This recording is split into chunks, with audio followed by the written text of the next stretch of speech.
of enabling people to get their shine. Yeah. You know, so it's like, look, do you know what? Forgive them, and then that's it. And why I love it as well is because it links back into, because from a biblical sense, and then when you're looking in, I remember the funniest thing in Black Lives Matter, somebody was saying, we need to decolonize everything, including our living rooms with the white Jesus on the wall. Oh, God. So before I get in trouble any further. But anyway, something like that.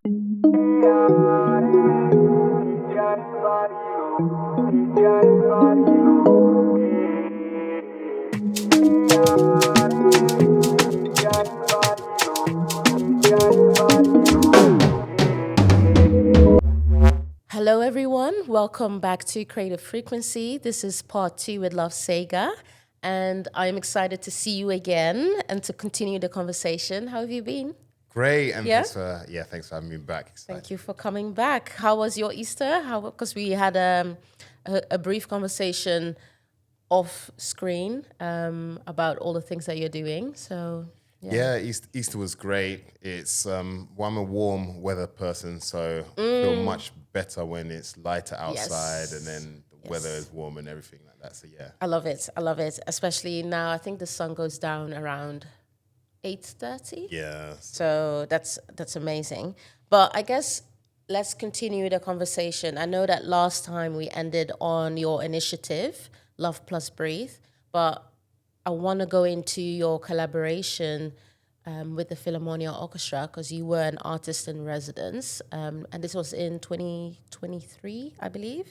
So yeah. So yeah, can you share like a brief, I guess, whistle stop of how that came about and your experience there, and then where it has led you after Yeah, it residence? was great with I think with an artistic career. Yeah. It's never just one thing after the other. So I kind of forget how some things happen. But one of the things I would say is with Philharmonia, actually with Live and Breathe, I went to them first off. And then really? I said, Okay. I wrote a piece of music because for Live and Breathe, where before, as myself, I produced the music and I recorded it and did everything for Our World when the original song, which got a lot of attention on Clean Air. And I thought, if I'm in Southwark and Lambeth, let me try and join the dots from Brixton, Windrush Square, all the way to South Bank Centre. Yeah. And then how can I do that? How can I creatively bring that collaboration together? And with that, I reached out to an orchestra and I said, right, I want to write a superhero theme tune music for all of the different community groups in Southwark and Lambeth that I wanted to approach. So I went to Philharmonia and then they came back to me and said, yeah, okay, we'll record your piece of music, which I thought was absolutely incredible because it's the first time working with an orchestra. They said, right, you can have 8 musicians. And That's amazing. I was aiming for 5, so that was great. So then based off the back of that, and then that going well and then seeing Capes for Blue Skies, the piece that I had written, and then we recorded it with the Abbey Road team, which was super excited, with John Barrett over there in Angel Studios, which Abbey Road had just taken over. And that was a really great experience. And then based off the back of that, they had the artist in residence program. Okay. And then so I put myself forward for it and then went through the different interviews and then they're like, yep, right, you've got it. You spent a year with, 13 musicians. They said 12 to 14 and then I managed to get 13. Wow. So it was fantastic because they were looking to collaborate. The whole artist in residence is they want to collaborate with an artist who isn't a classical composer, so it could be any form of artist. Yeah. So I thought this was a great opportunity, and they came with it, and it was brilliant. That's amazing. Are you still in touch with the team? Of course, because over the course of the year, ended up creating Pangea, this piece, Pangea Act 1, and I called it Act 1. It was about a half an hour piece, and because ideally I want more acts.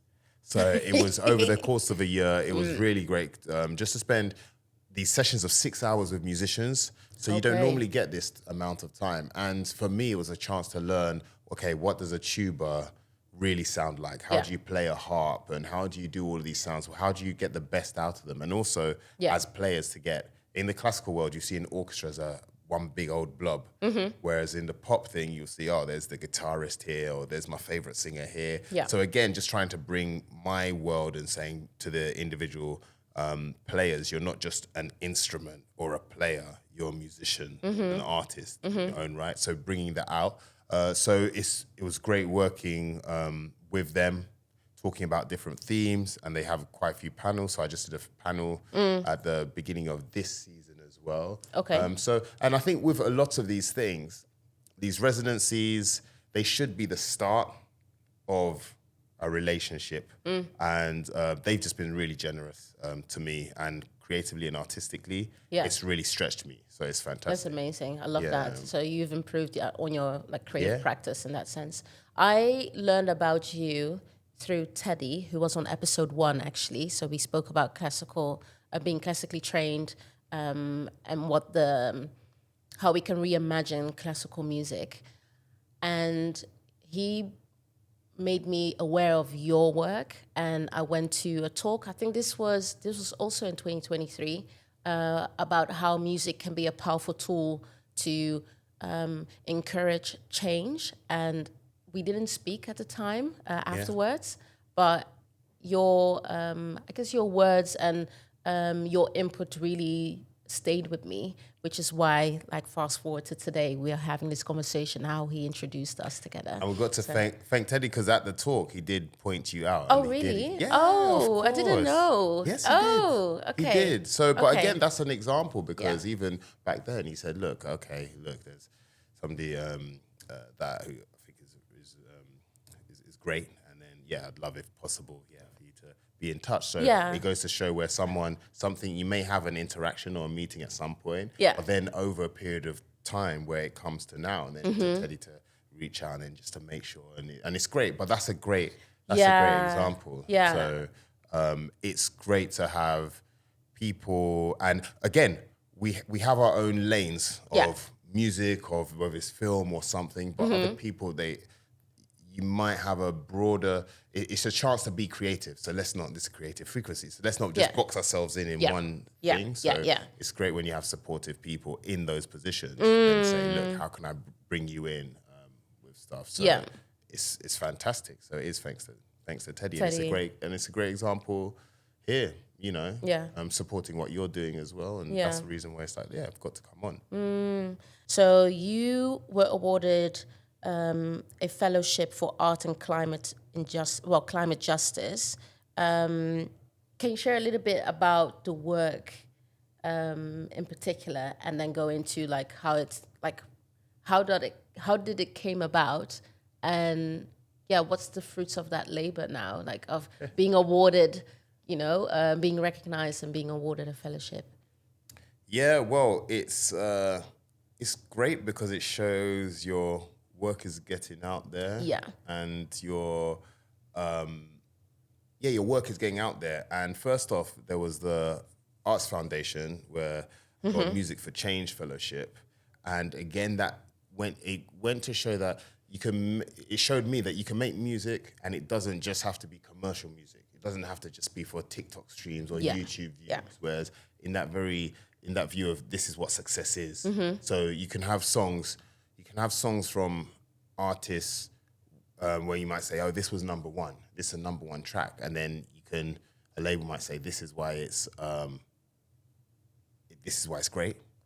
Or you can have a song which resonates. I don't think Gigs Talking the Hardest went to number one, but that resonates. And people are still playing that after years and years and years. So there's some things where you can be culturally significant, where a system won't pick that up. Yeah. So for a chance for me, where I've just sort of been making my music, where increasingly I've been putting more of a social message in it without being preachy, but just social reflections, so cultural reflections or environmental reflections, basically where I am. And then to see, with something like the Arts Foundation, which supports all different types of art, and you've got former winners such as Asif Kapadia, filmmaker who did Ayrton Senna, Maradona, Amy Winehouse, all of these things.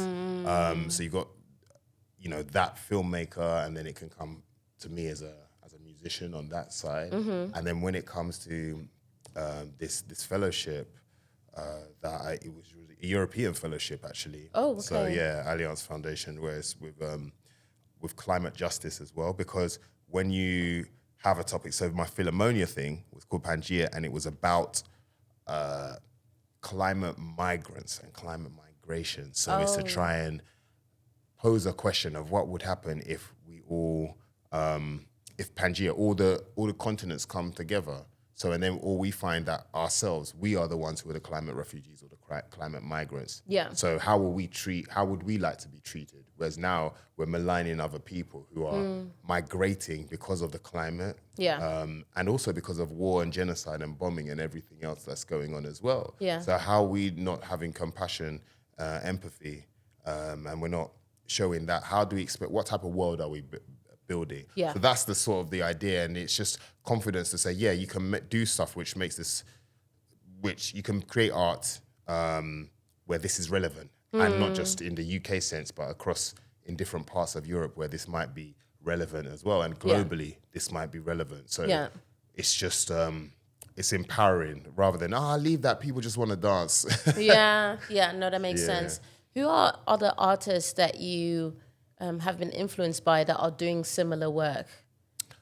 Ooh, do you know what? That's a good question.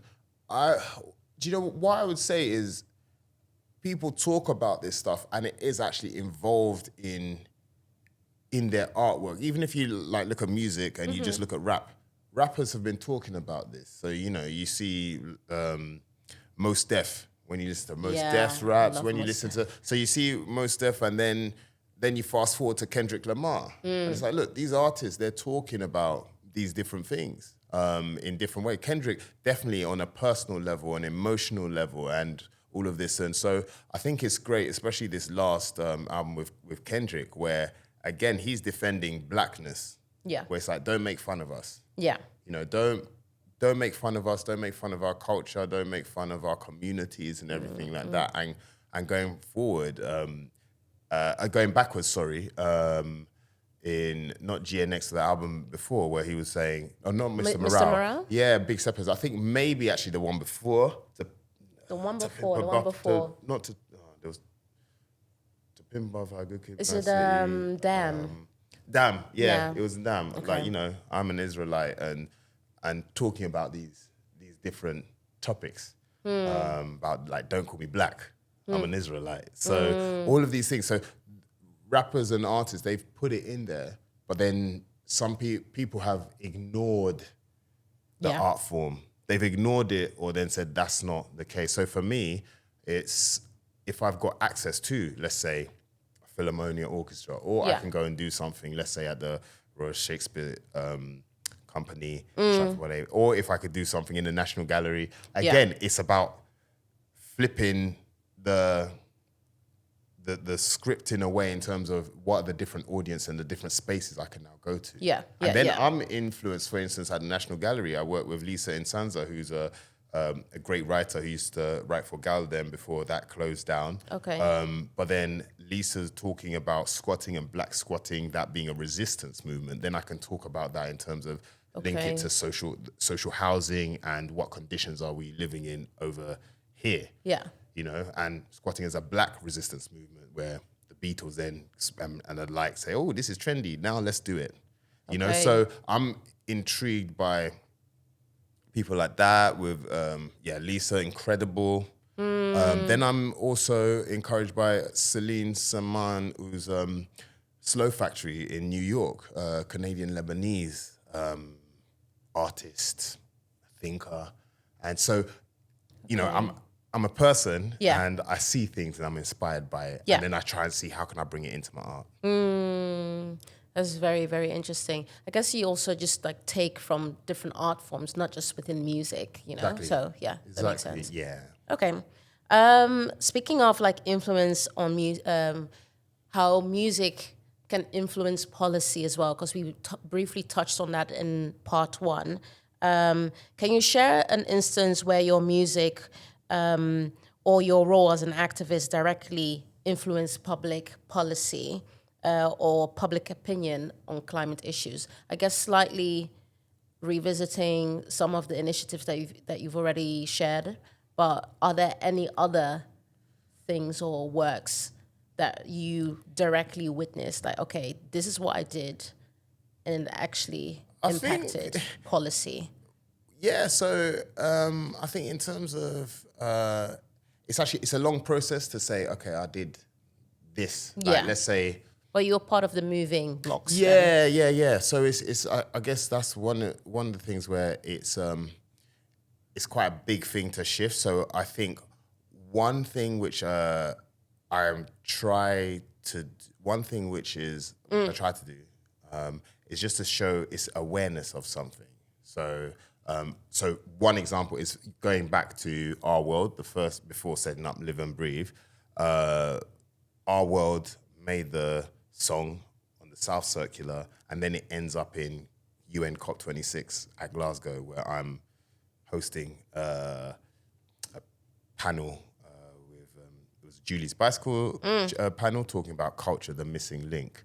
Okay. So there, the thing there is to show that, okay, my voice and how I look at the idea of clean air and air pollution is different, because I'm looking at it from a social justice, a racial justice, access to green space, access to clean air, that as a right, and then put it in a creative context, as opposed to saying you have to fill in this survey, you have to vote for the Green Party or the Labour Party or this party because they've got it in a thing. So saying, no, I'm a human being before I'm a tribal this or that or the other. I'm not a voter, a consumer, or whatever. I'm maybe all these things at one time. So it's to say, look, this is how we do our activism. You can do it in a creative way. This is how I've done it and portrayed it. Now I'm going to put it here, and then to try and put it in front of politicians or power makers. Because we tried to, before with Live and Breathe, the first thing, we asked councillors to come down, we reached out, but it was like crickets in a way. There wasn't that much buy-in, because maybe they were waiting to see, what does a big party? But then if you can create a creative moment, and especially with different videos where you've got different parts, where you've got the roller, you've got like Neon Elevate, you've got Poetic Unity, you've got CC's Roll and Stroll, and Peace Ballers and Black Farmers Market, which is now Black Grove. Then you can put that in front of people, which is easier than saying, right, let's all go down to Downing Street. Having said that, as a result of all this stuff, I have gone down to Downing Street to be part of a coalition to say, look, hold on, can we get clean air? Yeah. So you do one thing, then people can see that you've given a platform for all these other different people, and then you can take their voices.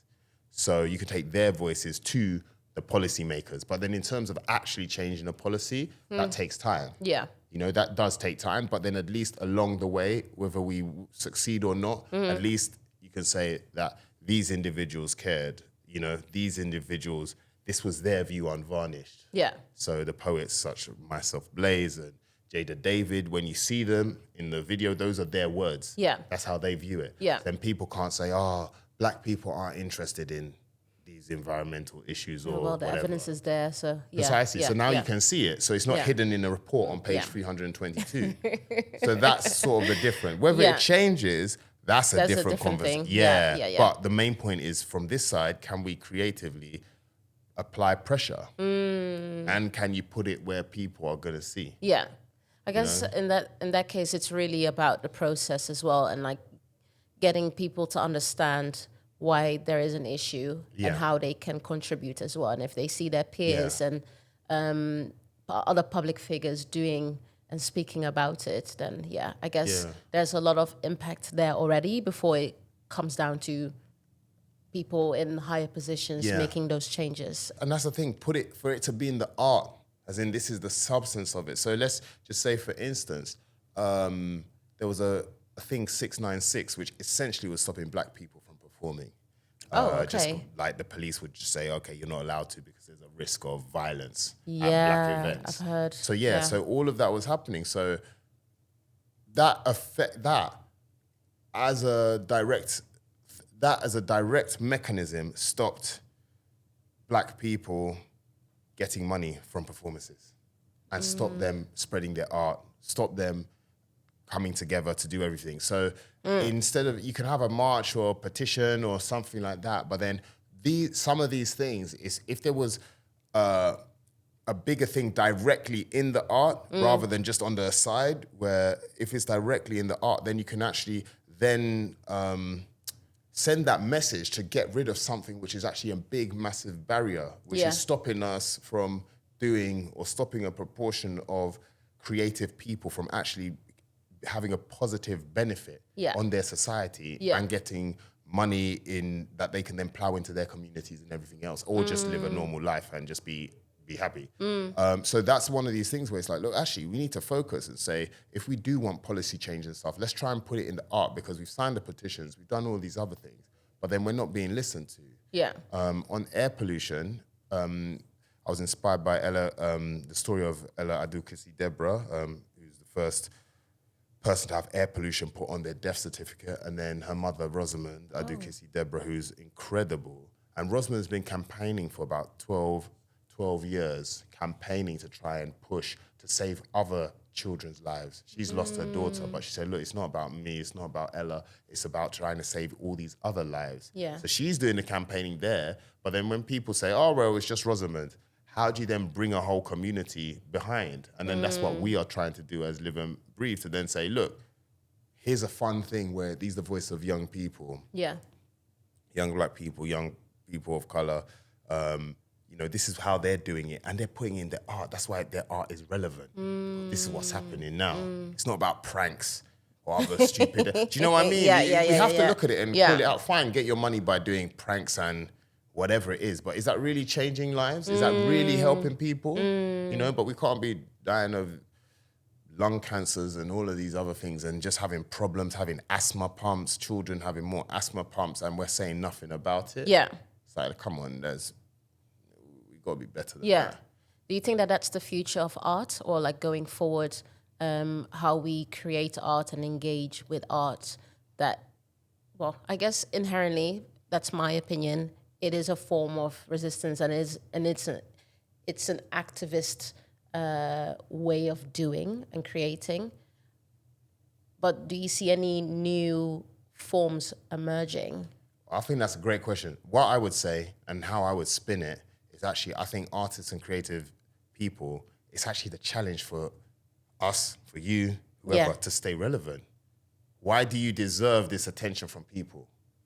If people don't think you're relevant and you're not making a change or entertaining or doing whatever, then what's the point, really? Like, do you deserve? Otherwise, you could just do it in your free time, you know. So I think in terms of, if you can show like the power of the arts, where it's to say, look, actually, I'm an activist, and through my creativity, I'm either trying to console you, to comfort you, to entertain you, or to move the needle and to actually educate and inform, then that's not a bad thing. So in terms of saying, you know, I'm here to creatively, so normal people, they're just going about their lives and doing what they're doing, raising their family and getting it and doing what they excel in, whether it's accountancy, whether it's teaching, whether it's whatever. So as society, if you've got a thing where you can creatively tap into emotions and feelings and thoughts, then we've got to be part of that system to say, look, let's raise this issue so then the teachers don't have to worry about it, you know, because they're teaching the kids. So the teachers might be struggling because the kids have asthma and from air pollution and lack of clean air, or this and that and the other. But they're trying to teach them how to count, how to do whatever it is. So if I'm over here as a creative person where I don't have those responsibilities, then it's like, well, actually, let me make a play. Let me make a performance. Let me do all of this stuff. And if I can tap into some of these things, which is going to make these people's lives easier and better, then that's super cool. And they'll be like, now this is why I should support this artist, because they're helping the community and they're helping society and they're helping whatever. It's like, cool. That's why I'm going to take my hard-earned money and then go to a Love Ssega thing or support over here. Because there's no reason why someone should give me money to create art otherwise. Interesting. You know, there's no why. Back in the day, people used to sing for free. Yeah. So again, Some what are is the still reason? doing that for free. They're still doing it. Yeah. But rents have gone up. Yeah. So precisely. But then that's the thing. So you've got to think, it's like, it's quite a special thing to be a creative person and to be able to do what you love and for people to support you. Yeah. And if the argument hasn't been made why it's necessary, whereas you know why it's necessary to have teachers, you know why it's necessary to have doctors. Yeah. I do think it's necessary to have artists. Yeah. But then we need to work hard to show this is why it's necessary. A lot of artists, myself included, if something is bothering me or something is directly affecting me or my community, I want to talk about that. I want to put that in my art. But it's more like to raise awareness and to express myself, not necessarily for people to now do other things. It's more like, it's kind of like a selfish act in a way. Like, oh, I want this. This is my thing and I'm bothered by this. And now I'm going to create this and I want you to absorb this information and enjoy and be entertained, if not. Agreed. But I think that's actually, it is selfish, especially if you're a songwriter. You write the songs and someone else is singing back your lyrics. So in that same way, you feel something and then you're like, right, I'm going to choreograph this because this is how I feel. The power there is somebody else can feel it, but they can't express it the way you do. Yeah. So that's but I'm what's not doing great. it for them though. I'm doing it for me. If Of that makes course, sense. but then sometimes you can do something for yourself and it helps others. Yeah. Okay. Yeah. I do agree. So, yeah. And that's the thing. And then it's genuine because you're doing it for yourself. And this is how you express yourself. And then because you express yourself like that, what's great is let's say with dance, for instance, with singing, people might be like, oh, I can't sing that song because I haven't got a nice voice. Or it might be in a different language. So then you don't get it. But then movement is a language which is more universal than, let's say if you're singing in Swahili or whatever, or Mandarin or something. Yeah. So then just by being a movement art, and to be a specialist in using your movement to express, then it helps other people use their movement to express. And they can see you and then be like, oh, you have expressed yourself in this way and what you're talking about. Yeah. You know, then they can appreciate it, and then it allows them to tap into to their feelings or however their emotions and whatever it is. Like I love Mary J. Blige, the singer, but I'm not a black woman. So again, I can feel, it's this thing where I can feel what she's singing about. It's so personal, and I wouldn't want to go through. Mary J. Blige says, "Everyone loves me when I'm heartbroken." Yeah. So she makes great songs though. Exactly. So that's the thing. And we're like, yeah, Mary, is she heartbroken again? Yeah, there we go. The banger is coming.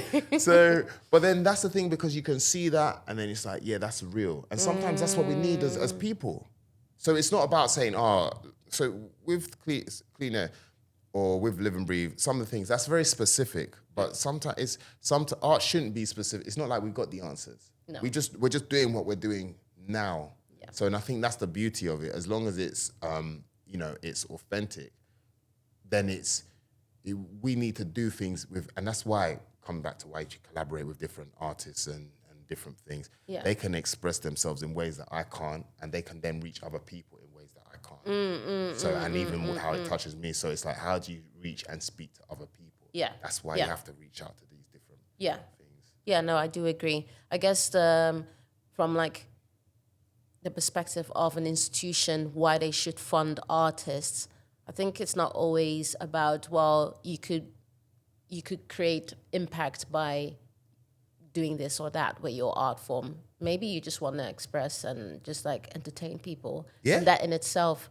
should also be a valid reason to receive money. Because I mean, especially during the pandemic, a lot of people needed art, music, all of these different ways of creative consumption just to get through, misery or just like the mundaneness of life. I feel like it's not always like, oh, you have to be grandiose. It's like, no, I want to just draw. And that makes me happy. I agree. Because I mean, just even with Clean Air, for instance, never in a million years did I think this would resonate with people in terms of, I didn't do it and say, oh, now I'm going to end up going to number 10 House of Parliament and this and that. That's not why. Yeah. But then if it was something, and then with Live and Breathe, that's a community, that's a community thing. And even to say, oh, you found a Live and Breathe, that's because we live in a thing where there's marketing and people only pay attention if someone has a name or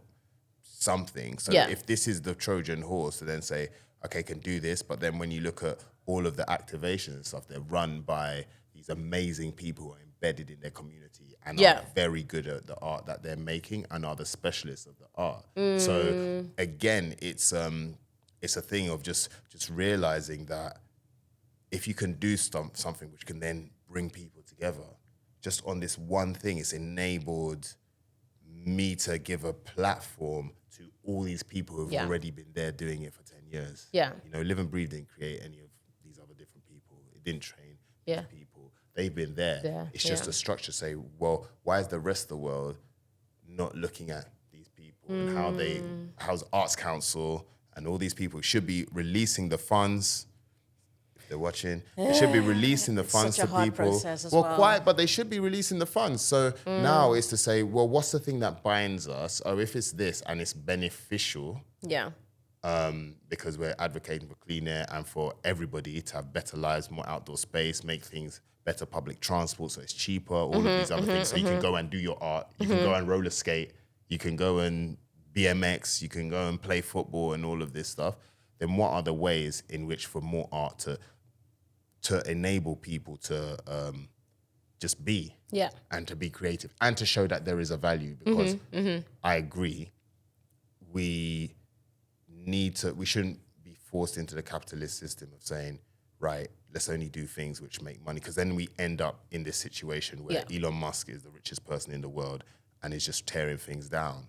What use is that, having this person have hundreds of billions? That's come out of somewhere. Yeah.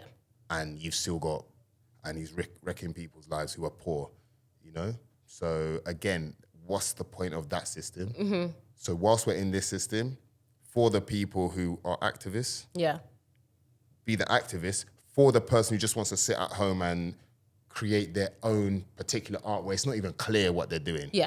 But you just know that there's something special there. Yeah.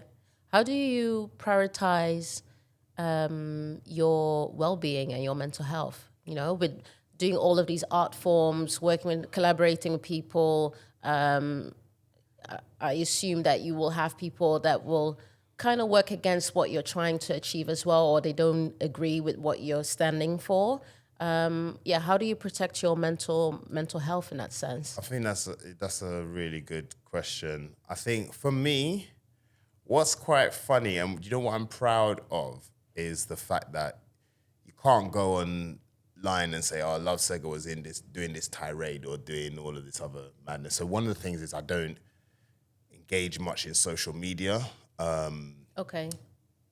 Because I wasn't necessarily that good, quote unquote, in social media, because in terms of what the algorithm needed, that's not what I'm doing. So that's it didn't resonate. So for me, when people saying do that, it's like, no, I'm not the audience. People don't want to see me in the day-to-day because it might not actually be that interesting. You don't know that though. Maybe you just need a good social media manager.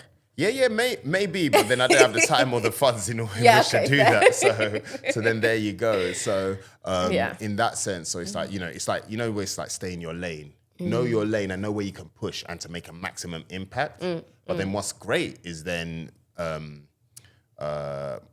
Aisha, who runs Live and Breathe social media and Poetic Unity's social media, she's an expert in social media. And then again, so with Live and Breathe, and you can see, you give people who've got the skills, they know how to do the storylines, the editing and everything. It's actually highly skilled, where it's almost they're running a film production company and have a great voice. Nice.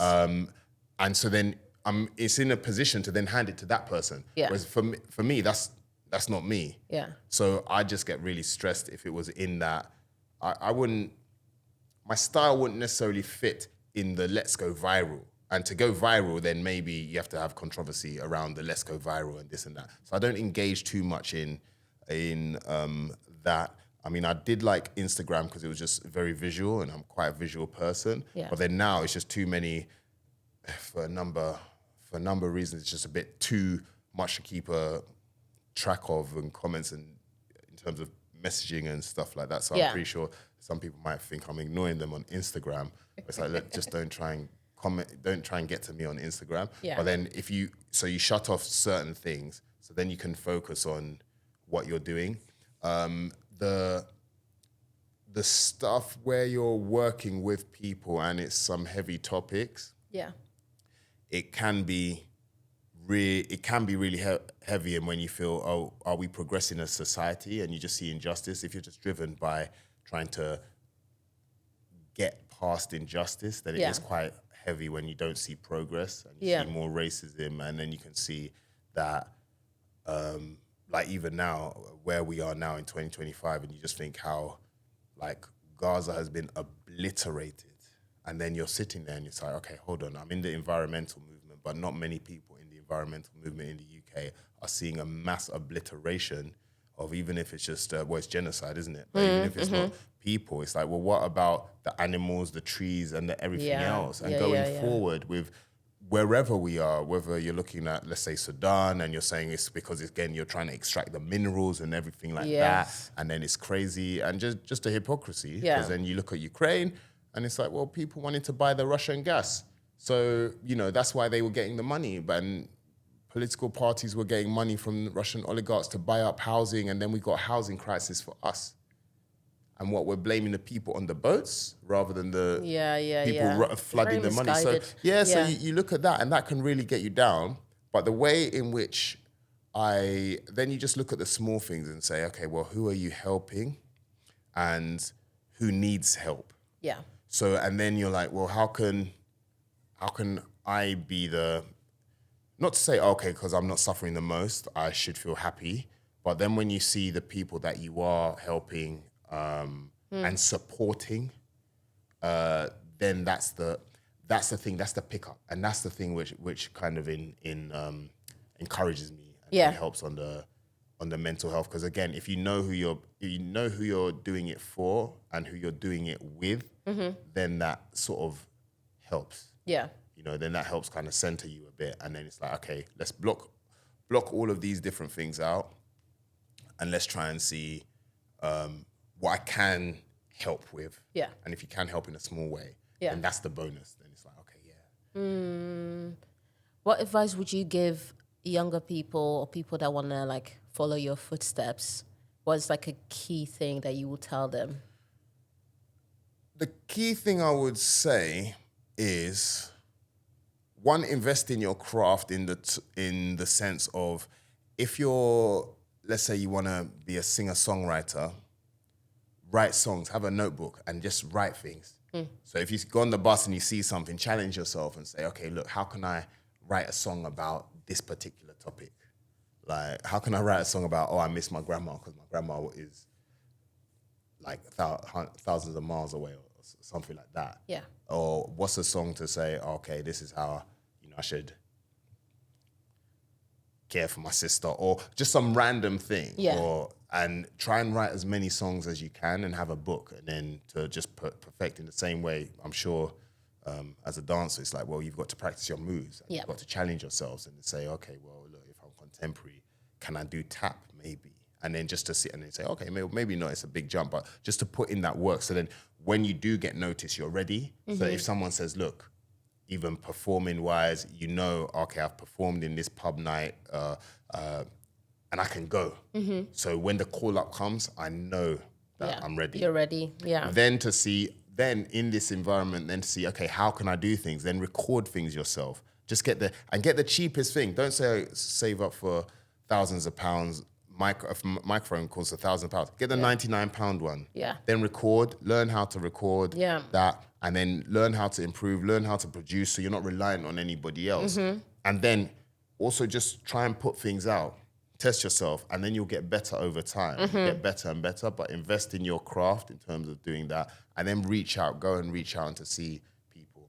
The challenge now, and what kind of drives me, is the fact that there are fewer opportunities now for people to actually break through, whether it's because venues are closing down or venues are getting more expensive. Record labels and the infrastructure, their record labels won't be existing for much longer, and they basically don't really exist in the same way. Even in terms of these mentoring talent schemes, there are fewer of them. Yeah. But then it's to see, okay, how can you find a community and then say, find your own way to then reach out to people, go to shows, and then if you're at a show, try and see if you can speak to somebody. Yeah. You know, so if it's at the show, just hang out at the stage door and then say, oh, hi, I really like this. How did you do this? Go to the show, find out who the writer is. Don't find out who the star who was in Game of Thrones is and try and speak to them. That's not the answer. Yeah. Find out who's the writer for this thing. And then go speak to the writer. Yeah. And then go to speak to the people behind the scenes. Yeah. That's always the best way. Because I've done that with the project that I worked on and collaborated with a few classical artists as well. I watched a play at Sadler's Wells and I was so in awe of that production. I think the artist is Love Ssega. He created a play, and it was like hip hop, but then it was just so immersive and just very beautifully executed by the dancers. But I was so in awe by the music that was used for those dancers that afterwards I just went through all of the information on the website, found out who the producer was for that particular play, and reached out to him. And after a few calls, he ended up being the one to produce my EP. Co-produced my EP because I was a second producer as well. But this is how you find out. Yeah. Like if you're interested in the works of other people, it's not necessarily the art, like the main performer that you have to go for. It's everyone alongside it, you know, because it's a team, but you only see one person being pushed. So that's like I highly recommend doing that as well. That's a brilliant story as well. Yeah. Yeah. I guess since we're coming to an end, I always do an end ritual with people, and what I ask of people is, what is a piece or a quote or a mantra, or it can be anything, to be honest, that you revisit when you are in your lowest of lows, like you need like solace. Okay. Where do you find your what's it called, your sedative thingy? Yeah. Well, do you know what? So I thought of one. Oh, really? And do you know what? Yeah. I thought of one. And do you know what it is? It's Lauryn Hill. Oh. Well, actually, it's Lauryn Hill channeling Bob Marley. So it's like a lineage-y thing. And then, it can go on so many different levels because you've got, like it's a biblical thing. And of course, yeah. So anyway, it's like, forgive them, Father, for they know not what they do. Okay. So, and that's great because sometimes we can easily have a go at this one person and all pile in. It's very easy to go and say, all right, let's all pile in on this one person.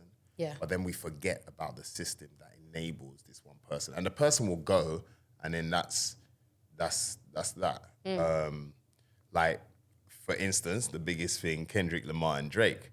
So Drake being a culture vulture and being accused of all of this thing. And then when he says, Kendrick is rapping like he's trying to free the slaves, it's like, no, that's just so rude because you're insulting African Americans, you're insulting Africans because you're insulting black people, you're insulting a whole group of people here.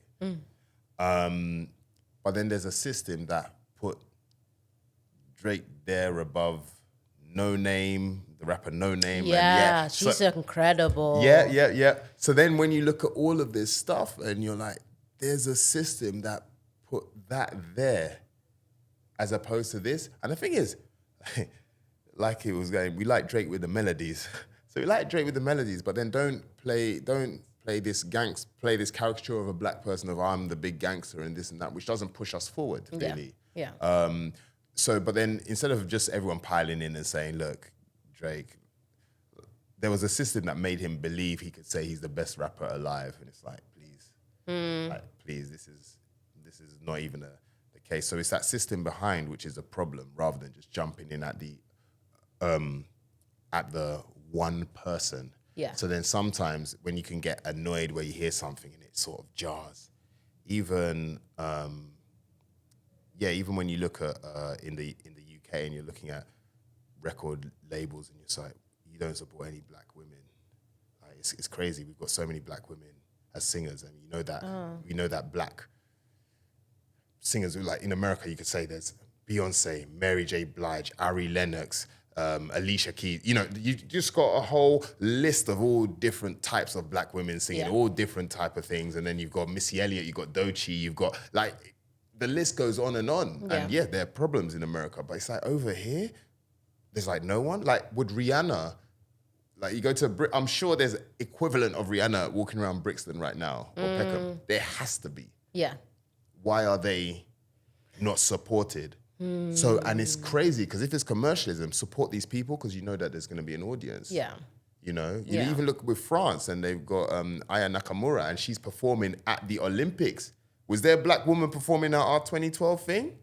So you look at this, you look at this stuff and then you can get massively annoyed at the people who are there, but the people who are there sitting in the labels or in the offices of whether it's dance companies or venues or whatever, you can get annoyed at them, but then you're just like, look, forgive them because they don't even realize what's going on. It's just part of a system. They're just playing their part. Yeah. So it's exactly. So half the time, and then when Black Lives Matter comes, then it's like, look, we don't have time to educate these people or explain or argue or to try and say why this is a problem and it's not even helping themselves and whatever. Yeah. That doesn't help. So it's like, do you know what?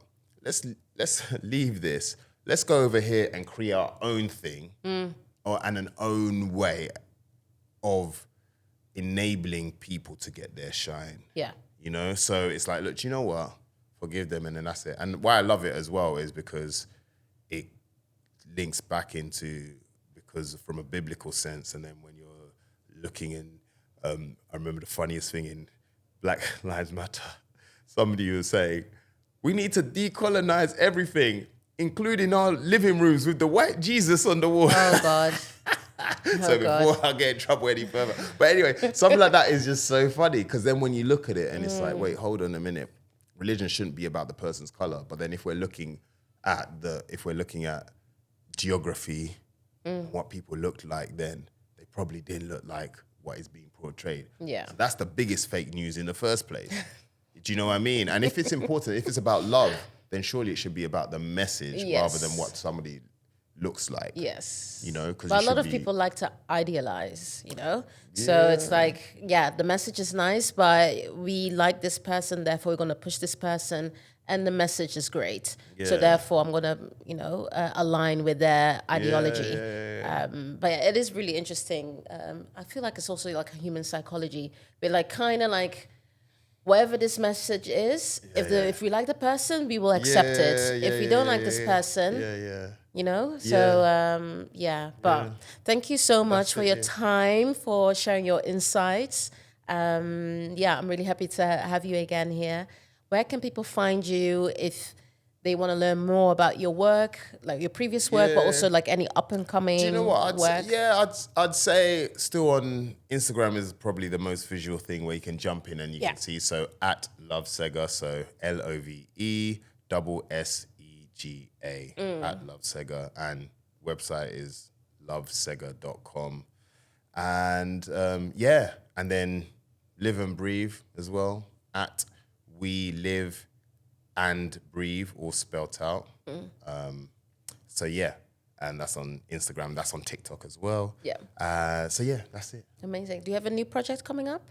Oh, yes. Name one. I'm associate artist at South Bank Centre for the next 2.5 years now. So it's 3 years, which is brilliant. So I'll be doing lots of things there. Okay. And I'm trying to be as creative as possible. Okay. Well, check out South Bank Centre's website if you want to attend any of the up-and-coming events and workshops or anything else that Love Ssega is doing. So yeah, thank you so much. And thank you everyone for listening. I hope you enjoyed it, and hopefully you'll be all ears again for our next episode. So bye. Bye. Thank you.